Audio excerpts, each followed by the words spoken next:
आज ये ईद इब्राहिमी है।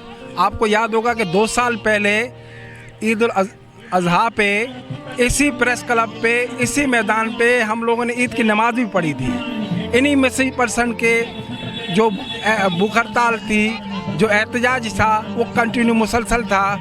और आज 2 साल बाद फिर हम इसी प्रेस क्लब में, इसी ईद पे हम एहतजाज पे है। कोई खुशी से घर से ऐसे नहीं निकलता। इस वक्त आज ईद का दिन है, हर कोई अपने घरों में खुशियाँ मना रहे होंगे।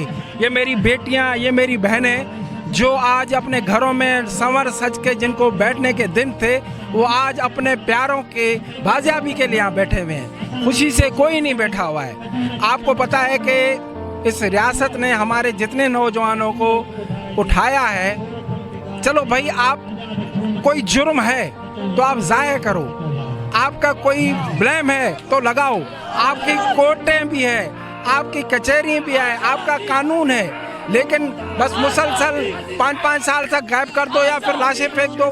ये कहाँ का इंसाफ है? ये 11 साल से भी लोग हैं, 5 साल से भी लोग हैं, 10 साल से भी लोग हैं, मासूम बच्चे, आकिब चांडो है और जितने भी हैं, उन सबको हम कहते हैं कि भाई आज़ाद करो।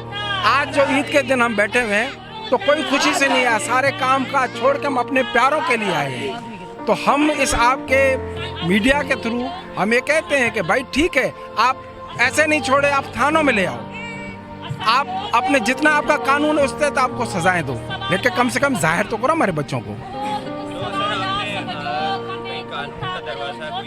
सही कानून का दरवाज़ा खटखटाया, सुप्रीम कोर्ट गए, एहतजाज किए, वज़ीर आला हाउस गए हैं, गवर्नर हाउस गए, कहीं से कोई जवाब नहीं है। जो ये काम कर रहे हैं वो इनको किसी को घास भी नहीं डालते।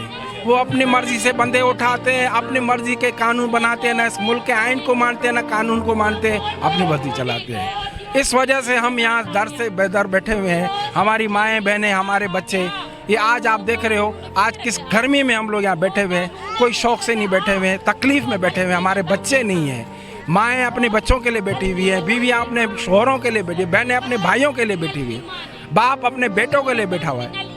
तो ये इस मुल्क में, ये जो मुल्क है, ये कानून है आप लोगों के सामने।